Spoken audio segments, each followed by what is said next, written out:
रहमत ल्लाहि वबरकातुहू। मैं Abid Hussain Mir, teacher UPS Gundkuru zone Langate से आपसे मुखातिब हूँ। आज हम पढ़ने जा रहे हैं NCERT class 3 EVS chapter 6 foods we eat. Chapter के स्टार्टिंग में कुछ बच्चे बैठकर, जो आपको दिखाई दे रहे हैं स्क्रीन पे, कुछ बच्चे बैठकर पिछले रात को खाई हुई खाने के बारे में बात कर रहे हैं। तो जो पहला बच्चा यहाँ पर आपको दिखाई देता है कि ये कहता है कि last night I ate chapatis and paneer, कि पिछली रात जब मैंने खाना खाया तो मैंने क्या खाया था, मैंने चपाती और रोटियाँ और पनीर खाई थी।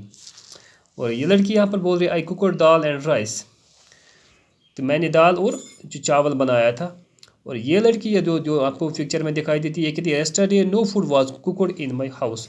ये क्या कहती है, हमारे घर में कल कोई खाना ही नहीं बना था। फिर हम इस लड़की की तरफ आते हैं। ये कहता है कि I went to gurudwara with my grand mom for the langar, कि हम गुरुद्वारा गए थे और वहाँ पर लंगर चल रहा था तो उन्होंने वहाँ ही खाना खाया होगा। तो फिर अब आते हैं इस लड़की की तरफ। अम्मी cooked chicken and rice which I eat. ये कहती है कि मेरी माँ ने घर में चावल और क्या बनाया था, चिकन बनाया था और मैंने वही खाया। फिर ये इस लड़की की तरफ हम आते हैं। ये कहते हैं कि my mother cooked fish I ate lots of it, कि मेरी माँ ने जो घर में क्या क्या क्या पकाई थी, फ़िश पकाई थी और अब मैंने बहुत सारी फ़िशेस खा लिए। फिर जब इस आखिरी लड़की की तरफ हम आते हैं, ये कहता है कि my mother made an omelette for me, कि मेरी माँ ने मेरे लिए एक ऑमलेट बनाया था और मैंने वही खाया। ये अब बच्चे क्या आपस में बातें कर रहे थे कि कल रात हमने क्या क्या खाया। फिर हम अगले पेज की तरफ आते हैं। यहाँ पर क्या लिखा है, what did you eat yesterday, write it on the plate given above, कि आपने कल क्या खाया है। तो आपको आगे प्लेट दिया गया है कि आप इस पे लिखिए क्या क्या आपने खाया। मिसाल के तौर पर हम लिखेंगे इस प्लेट पे, हमने कल रोटी खाई, रोटी खाई, हमने कल सब्ज़ी खाई थी, गुबरो एस के रात सूट खी या सब्ज़ी खाई, या खे एस दाल, हम दाल लिख सकते हैं, या हमने एग्स खाई, या ओब्लिक हम चिकन भी कह सकते हैं, एस कॉकर ते या ठूल खे, या हमने कर्ड जामुन दो यथ वन या मिल्क या ओम दो या कह दो खो, या हमने फ्रूट्स खाए, या हमें लिखना है कि हम what do you eat yesterday, right on the plate you give above, हमने कल क्या खाया था और आपको ऊपर प्लेट दिया गया है, या आपको घर में अपनी कॉपी पे भी लिख सकते हो कि हमने क्या क्या खाया।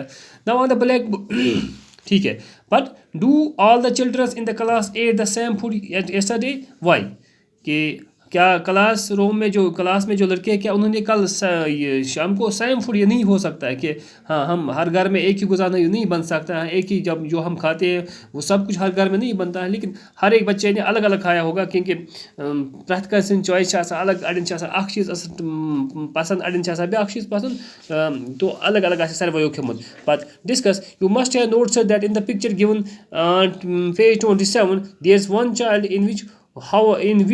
in whom house no food was cooked, what could be the reason।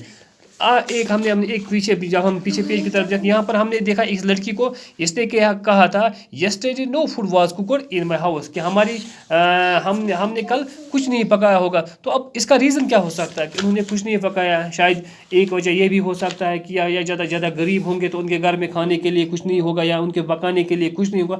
एक रीज़न ये भी होगा कि वो कहीं दावत पे चले गए होंगे और उन्होंने वहाँ पे ही खाया। तो बहुत सारे रीज़न हो सकते हैं। ये भी रीज़न हो सकता है कि ये गरीब होंगे और उन्होंने इसलिए इस वजह से कुछ पकाया नहीं होगा या उनके घर में मौजूद नहीं होगा, ये भी रीज़न हो सकता है।